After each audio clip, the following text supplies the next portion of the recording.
సాలూరు నియోజకవర్గంలో Araku parliament NDA ఉమ్మడి అభ్యర్థిని కొత్తపల్లి గీత ఎన్నికల ప్రచారం ఘనంగా ప్రారంభమైంది. ప్రచారంలో భాగంగా వెంటాడ మండలం సంతపేట జంక్షన్ నుండి పలు వీధుల గుండా నడుస్తూ ప్రజలతో మమేకమై కమలం గుర్తుకు ఓటు వేసి ఎంపీగా గెలిపించి ప్రధాని నరేంద్ర మోదీ గారికి బహుమతిగా అందివ్వాలని కోరారు.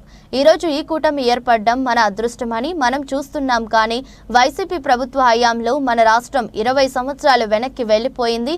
ప్రస్తుతం మీరు చూస్తున్నారు. నియోజకవర్గంలో నేను ప్రతి మండలాన్ని టచ్ చేయాలని సంకల్పించాను.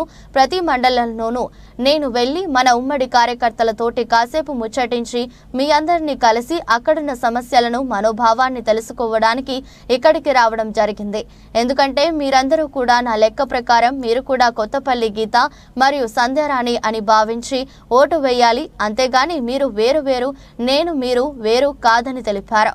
ఒకటే కూటమి పార్టీలంతా సైన్యంలా కదలి ఉమ్మడి పార్టీలను గెలిపించుకోవాలని అభ్యర్థించారు. అధిక క్వశ్చన్స్ అడగడంలో గాని, అధికమైన మన సమస్యల్ని పార్లమెంట్ దృష్టికి తీసుకురావడంలో గాని, అధికంగా పార్లమెంట్ అటెండ్ అవడంలో గాని 97% 97% అటెండెన్స్ తోటి 25 మంది ఎంపీల్లో ఒక ప్రథమ స్థానంలో నిలబడ్డారు.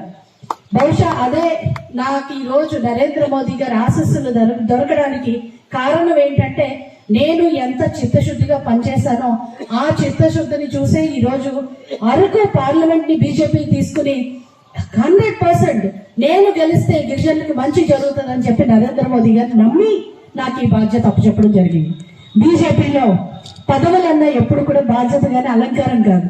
ఎందుకంటే బీజేపీ పెద్దలను చూస్తే అర్థమవుతుంది. నిన్న మంత్రి గారు వచ్చారు. ఆయన 3 గంటలకి లేచి హైదరాబాద్ లో బయలుదేరి ఇక్కడ 7 గంటలకి దిగి మళ్ళీ మన మీటింగ్ అటెండ్ అయ్యి మళ్ళీ రాత్రి 11 గంటల ఫ్లైట్ తీసుకుని 1 గంటకు వెళ్ళడం జరిగింది ఢిల్లీ.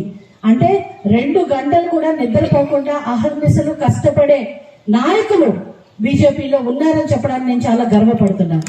ప్రజల కోసం 24 గంటలు కష్టపడడానికి సిద్ధమైన నరేంద్ర మోదీ గారి ఆదర్శంలో నరేంద్ర మోదీ గారికి సొంత ప్రయోజనాలు ఏమీ ఉండవు. ఆయనకున్నది ఓన్లీ దేశం. ఈ రోజు మన దేశాన్ని, భారతదేశాన్ని విశ్వ గురువుల అంటే ప్రపంచ వ్యాప్తంగా ఇక్కడ చాలా మంది పిల్లలు కూడా బయట చదువుకుంటూ వాళ్ళు ఉన్నారు. వాళ్ళందరూ చాలా గర్వంగా మేము భారతదేశానికి చెందిన వాళ్ళు అని చెప్పుకోగలుగుతున్నారంటే అది మన నరేంద్ర మోదీ గారి ఘనత అని చెప్పి మీ అందరికీ తెలియజేస్తున్నాను. అలాగే ఈ రోజు రాష్ట్రంలో ఉన్న పరిస్థితి 20 సంవత్సరాలు వెనక్కి వెళ్ళిపోయింది.